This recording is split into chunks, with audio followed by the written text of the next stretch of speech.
तो दोस्तों आज शुरू करते हैं ऑडिटिंग एमसीक्यू पार्ट 4 को। इसके पहले हमने 3 वीडियो बनाई है इस एमसीक्यू सीरीज पर। तो पहले आपने अगर इस वीडियो को नहीं देखा है तो आप उस वीडियो को देख लीजिएगा, फिर आप इस वीडियो को देख लीजिए। शुरू करते हैं आज के MCQ questions. Which of the following is not true about opinion on financial statement. Financial statement के रिगार्डिंग कौन सा यहाँ पर ओपिनियन जो है वो गलत है, नॉट ट्रू मतलब गलत कौन सा है। So option number C is our answer. So he is responsible for detection and prevention of frauds and errors in financial statement. तो ये जो है ये हमारा फाइनेंशियल स्टेटमेंट के अंदर नॉट ट्रू है, मतलब फॉल्स है, और बाकी के 3 यहाँ पर ट्रू हो सकते हैं। A sale of 5,000 to A was entered as a sale of to B. This is an example of the error of principle. ये क्या है जो एरर ऑफ प्रिंसिपल है, किस तरीके से भाई कि देखो 10 सेल ऑफ ₹50,000 50,000 की सेल्स की थी ए को, मतलब ए को हमने 50,000 का माल बेचा था, लेकिन हमने क्या किया बी के नाम पे डाल दिया। तो इस एरर ऑफ प्रिंसिपल ये कहता है कि डेबिट के रूल और क्रेडिट के रूल अलग अलग जो रूल होते तो वहाँ पर रूल की आपकी मिस्टेक हो गई, तो प्रिंसिपल का यहाँ पर आपका मिस्टेक हो गया। When an auditor is proposed for removal from the office, which one of the following is not permitted to do? Option number B is our answer. Apply to the court to have the proposal removed. ये हमारा answer होगा यहाँ पर। Question number 72. Which one of the following is not a duty of an auditor? Auditor की duty कौन सी नहीं है? Which one of the following is not a duty of an auditor? Yeah. तो इसका आंसर है A, duty to report to the company bankers. Company bankers को report देना ये ऑडिटर की क्या है, ड्यूटी नहीं है, और बाकी की ए बी सी और डी इसकी ड्यूटीज हो सकती है। Assumption that is not the first appointment of the auditor who is the responsible for the appointment of the auditor. देखो शेयर होल्डर्स का ऑडिटर को अपॉइंट करने का जो राइट होता है वो गवर्नमेंट को होता है, लेकिन अगर सेंट्रल गवर्नमेंट या फिर बोर्ड ऑफ डायरेक्टर को होता है। अगर बोर्ड ऑफ डायरेक्टर फेल होता है मतलब उसे अपॉइंटमेंट करने के लिए, तो शेयर होल्डर क्या कर सकते हैं, ऑडिटर को अपॉइंट कर सकते हैं। तो the shareholders in general meeting, इसका आंसर क्या होगा, शेयर होल्डर्स क्या करेंगे, जनरल मीटिंग में ऑडिटर को अपॉइंट करेंगे। The independent auditors primary responsibility is to the shareholders. एक इंडिपेंडेंट ऑडिटर जो होता है उसकी प्राइमरी रिस्पॉन्सिबिलिटी किसके लिए होती है, तो शेयर होल्डर्स के लिए होती है। How long is the auditor term of the office, so until the directors remove them. Which of the follow correct is a relation to the materiality के रिगार्डिंग क्या रिलेशन है। सो अ मटर नहीं मैटर है। A matter is material of if its omission or misstatement will responsibly influence the decisions of an addressee of the auditor's report। तो ये इसका answer है, मटेरियलिटी के रिगार्डिंग ये यहाँ पर करेक्ट सेंटेंस, करेक्ट जो कोई आपका रिलेशन है वो बनेगा। Question number 77. Which of the following is not considered to be the part of planning? Planning का पार्ट क्या कंसिडर नहीं किया जाता। So option number C is our answer. Considering the work to be done by the client staff, example given is internal audit। तो ये हमारे planning का part नहीं कहा जाता। Audit is composed of 3 factors. Which of the following is not one of those factors?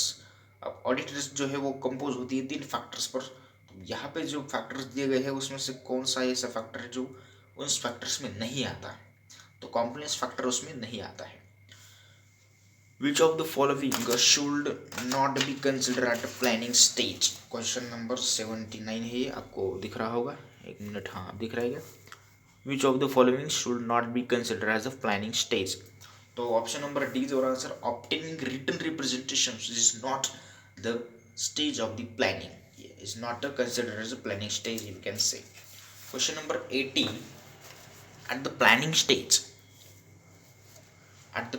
stage you would not consider, क्या consider नहीं कर सकते, whether corrections from the inventory could have been implemented। Question number 81, which of the following describe sampling risk. Sampling risk क्या है? The risk of that the sample does not reflect the population. Sample का जो है इस population पर कोई reflect नहीं होता है इस तरीके से। उसके बाद विच of the following is not method of not an accepted method of the selection in sampling. Sampling को सिलेक्शन करने का मेथड नहीं है, एक्सेप्टेड मेथड नहीं है, तो परवेसिव सिलेक्शन नहीं है। बाकी की रैंडम सिलेक्शन, हैप्जल सिलेक्शन और बाकी सिस्टमेटिक सिलेक्शन इसकी सैम्पलिंग सिलेक्शन हो सकता है। Which of the following are you unlikely to see in the current file of the auditor working papers. So memorandum article of association, ये इसका आंसर है। And question number 84, या which according to the ISI 15500 the strength of the audit evidence is determined by which two qualities। क्या होता है कि evidence, audit evidence की जो क्वालिटीज होती है वो कौन सी दो, मतलब यहाँ पे क्वालिटीज है उसके आधार पर उसका वो निर्धारित की जाती है। तो सफिशिएंसी एंड अप्रोप्रिएशन उसके आधार पर। Question number 85, which of the following is normally, जो नॉर्मली क्या है इसका, most reliable source of audit evidence. Audit evidence के लिए नॉर्मली रिलायबल सोर्स क्या हो सकता है? तो सप्लायर स्टेटमेंट जो है ये हो सकते हैं। The degree of effectiveness of an internal control system depends on, degree of effectiveness of internal control system की जो इफेक्टिवनेस है वो किस पर आधारित होती है? The design of the internal control system and the implementation of this controls. उस कंट्रोल सिस्टम की जो डिजाइन की है आपने और उसकी मतलब उसकी रचना उसका क्या है, वो क्या है, और उसका आप अमल बजावनी उस पर आप कितना चल पाते हो, उस कंट्रोल को कितना फॉलो करते हैं, ये बात है। According to ISA 35, which of the following is not an element of control environment. Control environment का एलिमेंट नहीं है, तो इंफॉर्मेशन प्रोसेसिंग इसका राइट आंसर होगा। Information processing is not an element of the control system, you can say that, या।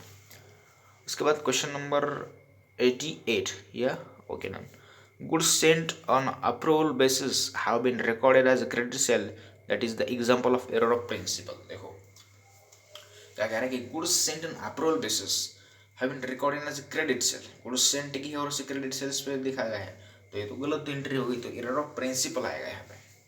internal audit is undertaken by a person appointed by the management। So internal audit undertaken है और किसके द्वारा निर्धारित किया जाता है इंटरनल ऑडिट को? तो एक मैनेजमेंट के द्वारा, कंपनी का जो मैनेजमेंट व्यवस्थापन मंडळ असतं, व्यवस्थापन मंडळाला अधिकार असतो। The scope of audit, internal audit is decided by the management. Internal ऑडिटचा जो काही स्कोप आहे तो मॅनेजमेंटच्या द्वारा निर्धारित केला जातो। क्वेश्चन नंबर 91 है, concurrent audit is a part of internal audit system. Concurrent audit जो है इंटरनल ऑडिट सिस्टम का पार्ट है।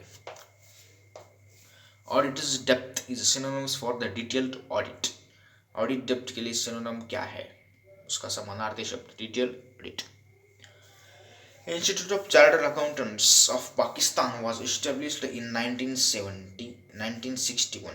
इंस्टीट्यूट जो है chartered accountant, institute of chartered account जो है पाकिस्तान का, वहाँ पर एक्ट कब सम्मिलित किया गया, एक्ट कब पास किया गया? तो 1961 में पाकिस्तान में इस एक्ट को पास किया गया। विच of the following statements is not true about continuous audit.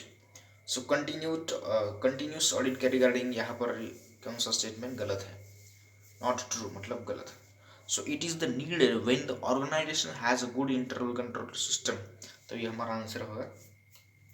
Internal check is carried by the member of the staff। Error of omission is technical error। जो हमारी error of omission होती है वो technical error होती है। And windows dressing implies over valuation of the asset। Windows dressing कब apply की जाती है? तो वही जब यहाँ पर ओवर वैल्यूएशन जो होता है आपके असेट्स का, तब यहाँ पर विंडोज ड्रेसिंग अप्लाई की जाती है। Test checking refers to checking of the selected number of transactions. क्या टेस्ट चेकिंग के बारे में क्या करें कि टेस्ट चेकिंग हम क्या करते हैं, कुछ सिलेक्टेड ट्रांजेक्शन को ही बार बार चेक किया जाता है, तो उसे टेस्ट चेकिंग कहते हैं इस तरीके से। सो आई होप आपको वीडियो समझ में आ गई होगी। इसमें से क्वेश्चंस हमने ज़्यादा एक्सप्लेनेशन नहीं दिया है, बस आप बाकी की चीज़ आप समझ सकते हो। आप जब पढ़ोगे एक एक क्वेश्चन को अपनी कॉपी में लिखिए, इसे बार बार पढ़िए, आपको समझ में आ जाएगा। कोई ज़्यादा एक्सप्लेनेशन इसमें देने की ज़रूरत है नहीं। तो आई होप यहाँ पर रुकते हैं हम, इसके आगे की वीडियो हम बनाते रहेंगे और वीडियो बनेंगे इस MCQ सीरीज़ पर।